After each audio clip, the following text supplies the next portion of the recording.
La collection, achetée plusieurs décennies auparavant dans une propriété à Jérusalem, comprenait principalement des documents de l'époque ottomane, des registres fiscaux et des archives familiales.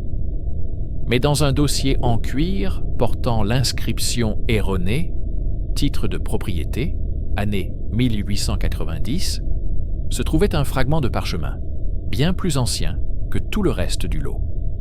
Une datation au carbone 14, effectuée discrètement dans un laboratoire universitaire, a permis de le situer entre le 8e et le 10e siècle de notre ère, ce qui en fait un contemporain du début de la période islamique dans la région. Le texte, rédigé dans un mélange d'hébreu liturgique et d'araméen, avec des annotations marginales en arabe, n'avait jamais été catalogué. Le conservateur l'a photographié, a envoyé les images à quelques spécialistes et leur a demandé « Qu'est-ce que c'est ?» Les réponses ont été lentes à venir, puis sont arrivées toutes en même temps. 3 chercheurs indépendants, l'un à Jérusalem, l'autre à Londres et le dernier à New York, ont identifié le fragment comme faisant partie d'un texte apocalyptique ou visionnaire plus vaste, similaire dans son style aux écrits pseudépigraphiques qui circulaient parmi les communautés juives et chrétiennes primitives, mais qui n'ont jamais été intégrés aux écritures canoniques. Le langage était archaïque, dense en métaphores.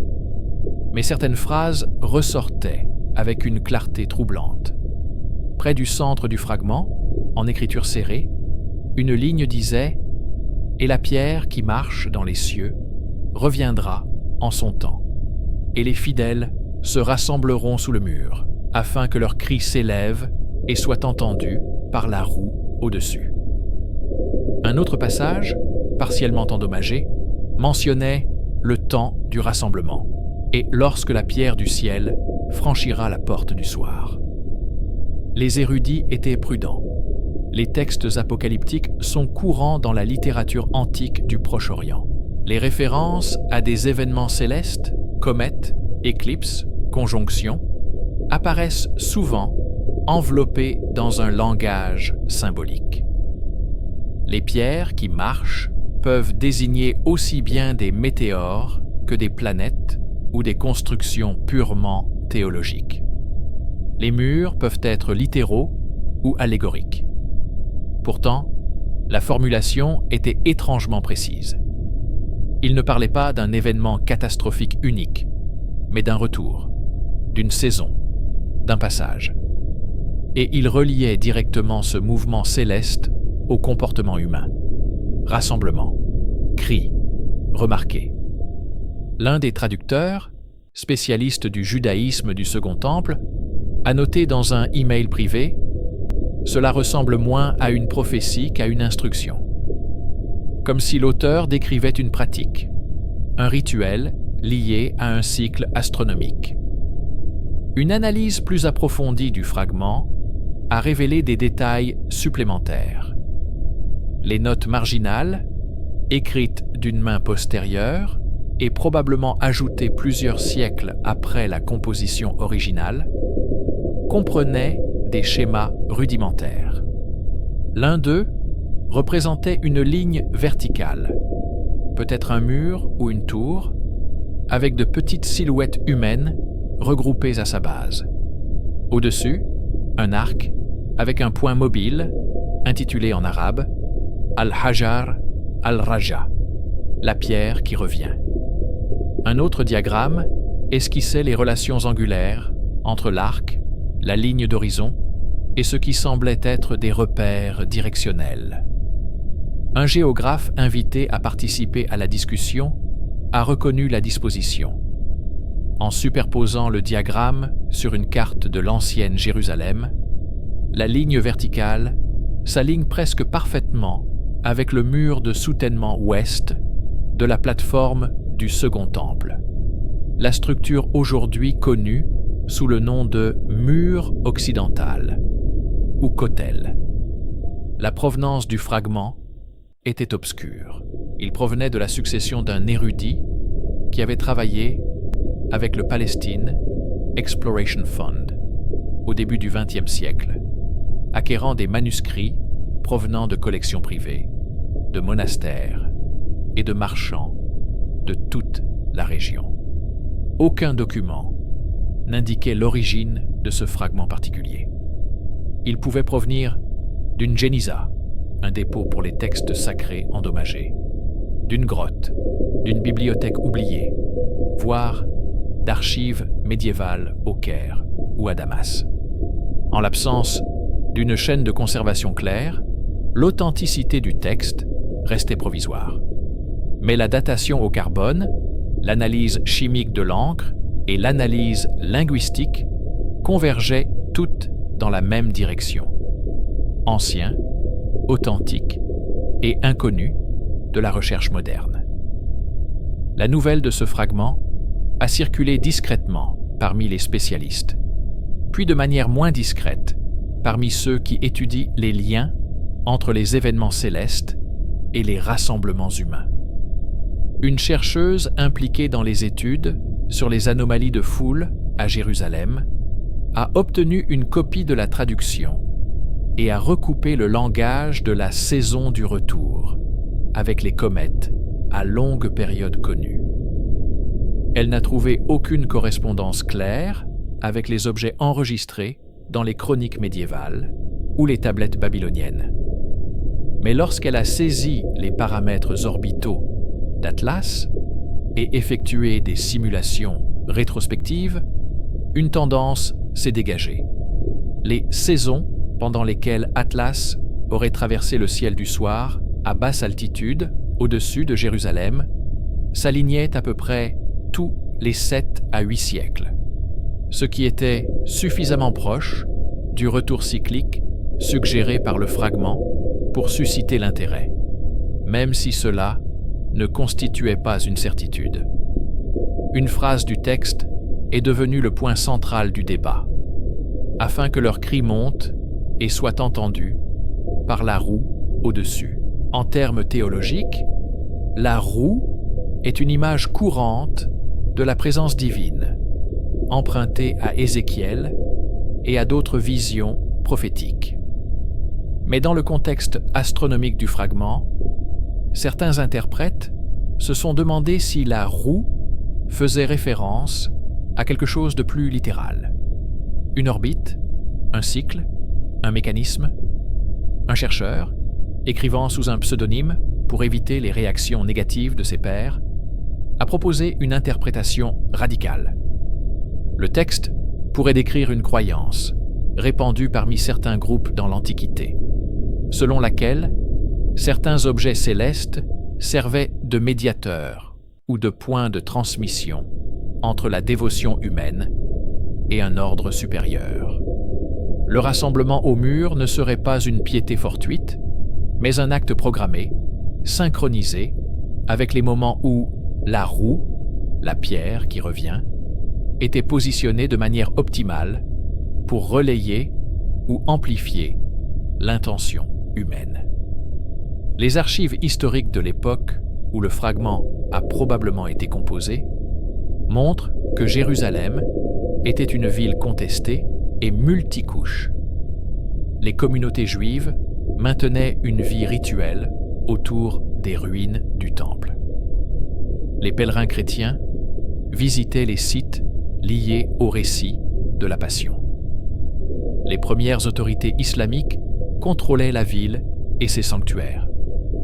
Au milieu de cette complexité, les petites sectes et les mystiques préservaient souvent des traditions plus anciennes et plus étranges, des fragments d'attentes apocalyptiques, de timing astrologique et de précision rituelle que les autorités dominantes rejetaient ou réprimaient.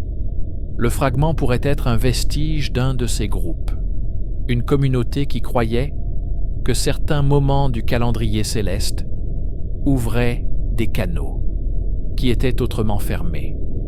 Une autre couche de sens est apparue lorsque les linguistes ont examiné les formes verbales. Le texte ne disait pas les fidèles se rassembleront dans un sens prédictif. Mais les fidèles se rassembleront dans un sens impératif ou prescriptif. Il ne prédisait pas un événement spontané, mais donnait des instructions aux gens pour qu'ils agissent. L'implication ? Quelqu'un, à un moment donné, organisait des rassemblements au mur, synchronisés avec le retour d'une pierre céleste. On ignore si ces rassemblements ont réellement eu lieu ou si le texte est resté un projet non réalisé. Aucune source historique contemporaine ne mentionne un tel rituel. Mais l'absence de preuve n'est pas une preuve d'absence, en particulier pour des pratiques qui pouvaient être secrètes, locales ou délibérément dissimulées. Le fragment contenait également un avertissement curieux, partiellement effacé par les dommages, mais reconstituable avec un peu d'effort. Il disait que personne ne se rassemble dans la précipitation ou l'ignorance, car la roue ne voit pas l'intention, mais seulement la présence. Les justes et les méchants se tiennent de la même manière sous son regard. Seul le cri fait la différence. Ce passage a troublé les traducteurs. Il suggérait que la simple présence physique au nœud, le mur, pendant la fenêtre céleste, n'était pas suffisante, voire dangereuse, sans intention appropriée. Il faisait allusion à un mécanisme indifférent au contenu moral, réagissant uniquement à la force du signal collectif. Un commentateur a noté « Ce n'est pas le langage de la grâce, c'est le langage de la technologie ». Lorsque le contenu du fragment a commencé à circuler dans les forums spécialisés, les réactions ont été partagées. Certains l'ont rejeté comme une curiosité de la fin de l'Antiquité, un texte syncrétique mélangeant le mysticisme juif, la cosmologie grecque et l'astronomie islamique primitive en un hybride incohérent. D'autres y ont vu un élément d'information s'inscrivant dans un schéma plus large et dérangeant.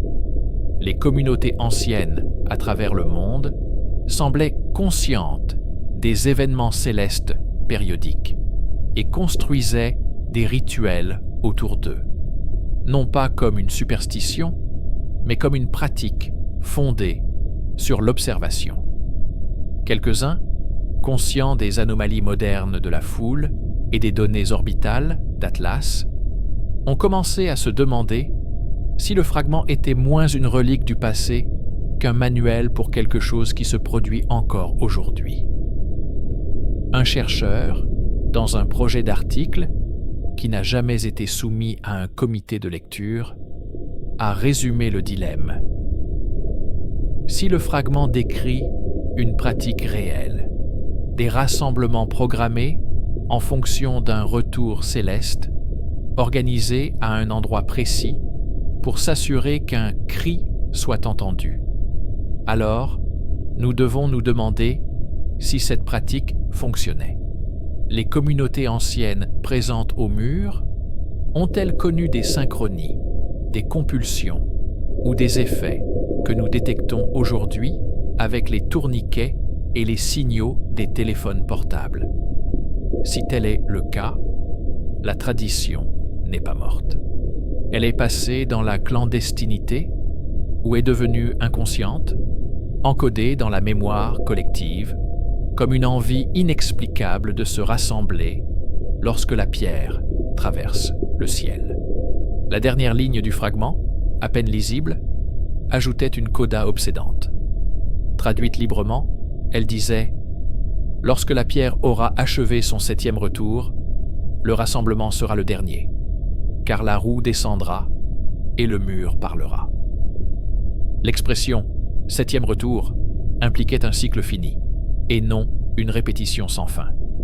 Si Atlas, ou un objet similaire, suit une orbite d'environ 700 ans, et que le fragment a été composé vers le 9e ou le 10e siècle, alors, en comptant les retours hypothétiques, le 7e se situe quelque part entre le milieu et la fin du 21e siècle. plus précisément près de la fenêtre orbitale actuellement prévue pour les années 2020. Aucune des personnes impliquées dans l'analyse ne souhaitait élaborer une théorie à partir d'un seul parchemin endommagé. Mais la convergence était difficile à ignorer. Un texte ancien, décrivant des rassemblements programmés au mur occidental, liés au retour d'une pierre céleste, qui coïncidait avec des données modernes, montrant des rassemblements spontanés de foule au même endroit pendant les fenêtres orbitales d'Atlas, et qui prévoyait un retour final dans le même laps de temps que celui que les astronomes surveillent désormais avec une attention croissante. Le fragment n'apportait aucune preuve, mais il offrait un précédent. Il y a longtemps, quelqu'un a observé le ciel, noté le rythme et rédigé des instructions sur ce qu'il fallait faire lorsque la pierre reviendrait. La question de savoir si ces instructions ont été suivies, oubliées, ou si elles sont suivies aujourd'hui, à l'insu de tous, reste ouverte et troublante. Après la diffusion de la traduction initiale du fragment, une deuxième vague d'enquête s'est concentrée sur les diagrammes marginaux. Des scans haute résolution ont révélé des marques faibles invisibles sur les photographies originales. De minuscules points le long de l'arc, représentant la trajectoire de la pierre, accompagnés de chiffres en arabe et en hébreu. Les experts en astronomie médiévale ont reconnu cette notation. Les chiffres indiquaient des positions angulaires par rapport à l'horizon et des dates spécifiques dans un calendrier lunaire. Une fois convertis au système grégorien et recoupés avec l'orbite historique reconstituée d'Atlas, 3 des positions marquées correspondaient presque parfaitement aux passages nodaux prévus, moment où l'objet aurait été visible bas dans le ciel oriental ou occidental, juste après le coucher du soleil ou avant l'aube. La précision était stupéfiante. Les astronomes médiévaux disposaient des outils nécessaires pour suivre les planètes et les comètes brillantes. Mais un objet aussi faible qu'Atlas, avec une période de plusieurs siècles, aurait dû être hors de leur portée, sans télescope. Pourtant, le diagramme suggérait que quelqu'un l'avait non seulement observé, mais avait également calculé les points clés de sa trajectoire. Une possibilité. Les observations étaient cumulatives, transmises de génération en génération. Chaque retour ajoutant des données à un modèle lentement affiné. Une autre, plus spéculative, les observateurs avaient accès à des connaissances ou à des instruments dont l'existence n'a laissé aucune autre trace dans les archives historiques. Une recherche parallèle, dans d'autres collections de manuscrits, a permis de découvrir 2 autres fragments pouvant avoir un lien. L'un, conservé dans une bibliothèque du Caire et datant du XIe siècle, mentionnait la nuit de la pierre qui marche dans le contexte d'un calendrier de pèlerinage.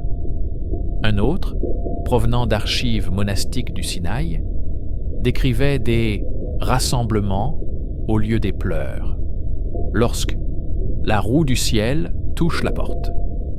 Aucun des 2 textes n'était aussi explicite que le fragment de Tel Aviv, mais les images qui se recoupaient, pierre qui marche, roue, porte, rassemblement, suggéraient une tradition commune, ou du moins un ensemble commun, de métaphores liées à des événements célestes observables. Des entretiens avec des spécialistes du mysticisme juif ont révélé que certains textes kabbalistiques, composés plusieurs siècles après le fragment original, faisaient également référence à des ouvertures célestes cycliques pendant lesquelles la prière était censée avoir une efficacité accrue. Le moment de ces ouvertures était calculé à l'aide de systèmes calendaires complexes. dont certains incluaient des facteurs astronomiques à long terme, en plus des cycles lunaires et solaires standards. Un passage d'un manuel du XVIe siècle décrivait la préparation de la nuit où la pierre revient à la porte, en se rassemblant dans des lieux saints, en jeûnant et en récitant des psaumes spécifiques. Le manuel n'expliquait pas ce qu'était la pierre, la considérant comme une connaissance commune au sein de la communauté. Les lecteurs modernes avaient supposé qu'il s'agissait d'une métaphore. Le fragment de Tel Aviv suggérait qu'il pouvait s'agir d'une référence littérale. Les tentatives pour localiser d'autres morceaux du rouleau original ont échoué. Si le fragment faisait partie d'un ouvrage plus vaste, le reste a soit péri, soit été perdu, soit reste caché dans des collections non cataloguées. Mais un indice est apparu dans les registres successoraux du collectionneur. Une note manuscrite, glissée dans le même dossier en cuir, mentionnait que le fragment avait été acheté à un marchand à Damas en 1923. La note du marchand, rédigée en français, le décrivait comme un texte apocalyptique, d'origine incertaine, provenant peut-être de la région de Qumran. Qumran, près de la mer Morte, est l'endroit où les célèbres manuscrits de la mer Morte ont été découverts plus tard. Si le fragment provenait bien de cette région, cela le placerait dans l'orbite des communautés sectaires qui ont produit des œuvres telles que le Rouleau de la guerre et le Livre d'Enoch, des groupes obsédés par les calendriers cosmiques, les hiérarchies angéliques et le moment précis de l'intervention divine.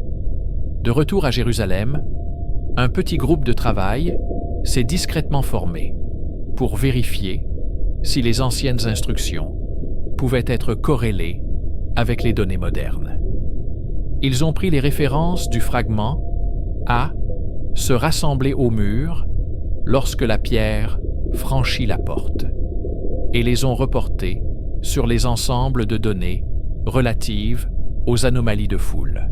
Ils ont défini franchir la porte comme les moments où Atlas passait à l'horizon et ou ouest au crépuscule, visible depuis la latitude de Jérusalem.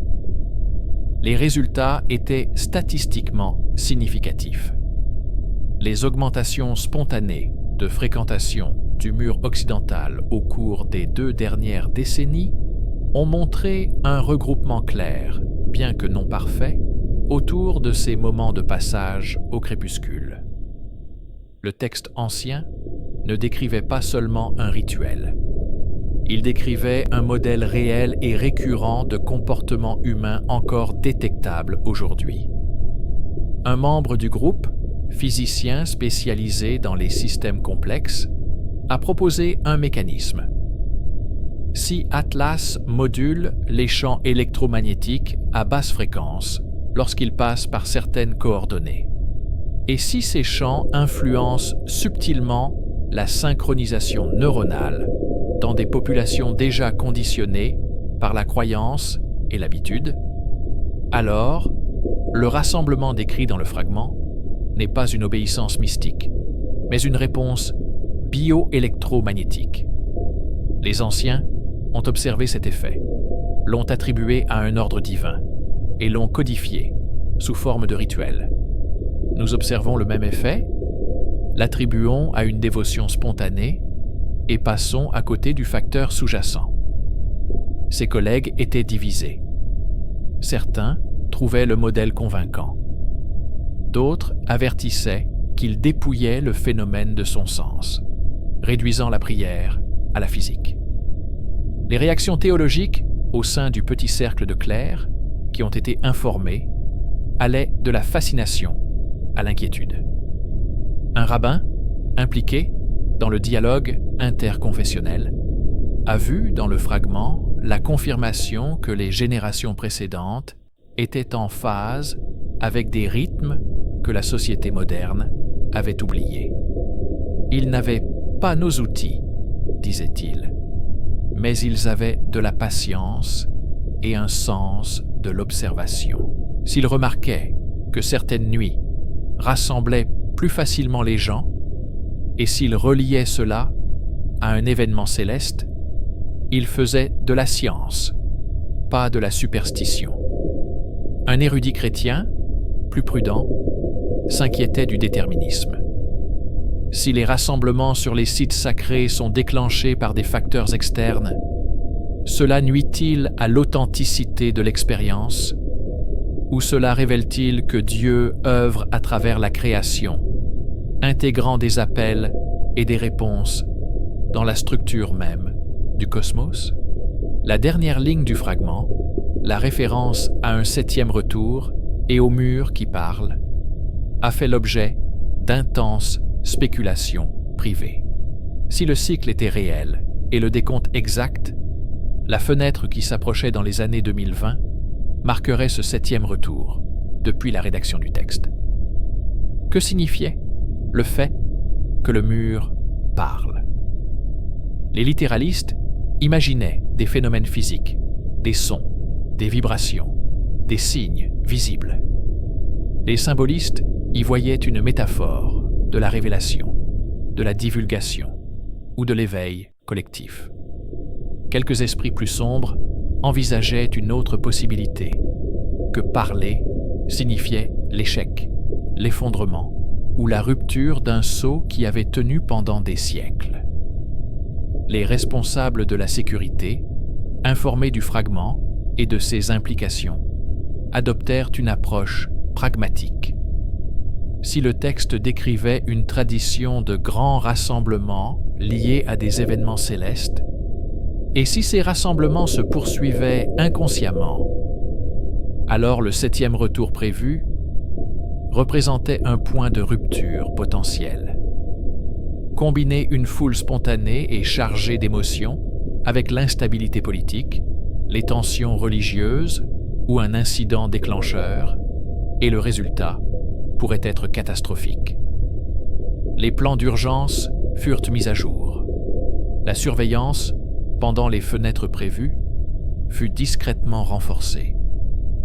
Aucune alerte publique n'a été émise. La ligne officielle restait la même. Pratique religieuse normale, gestion normale de la foule, rien à voir.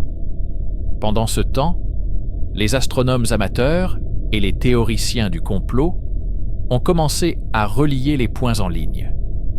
Des rumeurs concernant un ancien parchemin prédisant des rassemblements au mur occidental lors du passage de comètes se sont répandues sur les forums, les blogs et les canaux cryptés. La plupart des détails étaient confus, sensationnalistes ou erronés. Mais l'idée centrale, qu'un ancien texte annonçait un retour, a trouvé un écho. Les sceptiques l'ont rejeté comme un bruit apocalyptique typique. Quelques chercheurs, observant en marge, sont restés silencieux. Ils savaient que le fragment était réel. Ils savaient que les données concordaient. Ils ne savaient pas quoi faire de cette connaissance. Un historien, écrivant dans un journal privé, non destiné à la publication, a réfléchi. Nous traitons les textes anciens comme des reliques, des voix d'un passé révolu. Nous considérons rarement qu'ils pourraient être des messages envoyés vers l'avenir, des instructions pour les descendants qui seraient confrontés au même ciel. Si le fragment est un tel message, alors ces auteurs ont compris quelque chose que nous ne redécouvrons que maintenant, que certains lieux, à certains moments, deviennent plus que de la pierre et de la terre. Ils deviennent des nœuds dans un réseau que nous n'avons pas construit et que nous ne contrôlons pas. La question n'est pas de savoir si les anciens avaient raison de se rassembler. La question est de savoir si nous sommes prêts à nous rassembler à nouveau, en toute connaissance de cause cette fois, lorsque la pierre aura achevé sa trajectoire. À l'approche des années 2020, et alors qu'Atlas s'approchait de plus en plus de la zone observable, des préparatifs d'un autre genre ont commencé dans des coins plus discrets, de petits groupes, sans affiliation à aucune institution.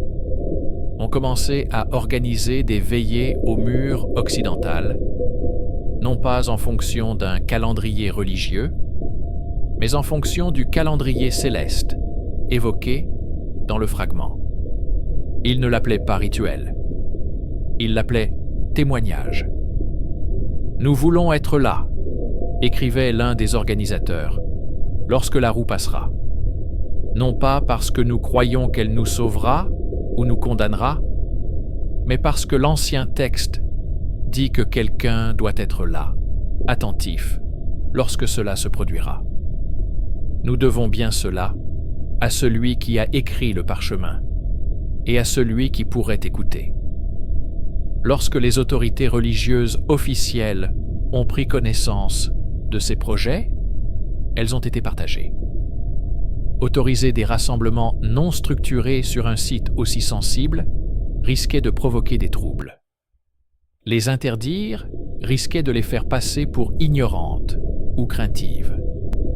Un compromis a été trouvé. Ni approbation, ni interdiction, mais observation silencieuse. Si les gens venaient, ils venaient. Si la nuit se passait sans incident, le fragment resterait une curiosité. Si quelque chose se produisait, une vague, un signe, une synchronie trop forte pour être ignorée, alors des décisions seraient prises. Dans les archives, le fragment reposait dans un environnement à humidité contrôlée et faiblement éclairé, son encre s'estompant imperceptiblement d'année en année. Les érudits continuaient à débattre de la grammaire, du contexte et de l'intention. Mais en dehors de ces salles, dans les rues bondées et dans les prières privées, les instructions qu'ils contenaient étaient déjà suivies, consciemment ou non.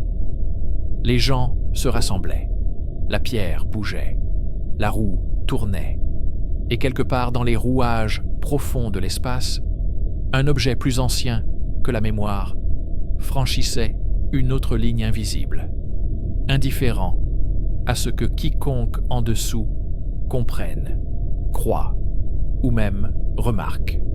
Le fragment avait fait son travail.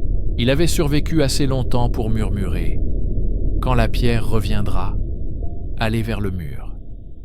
Restez ensemble. Laissez le ciel vous voir et attendez. »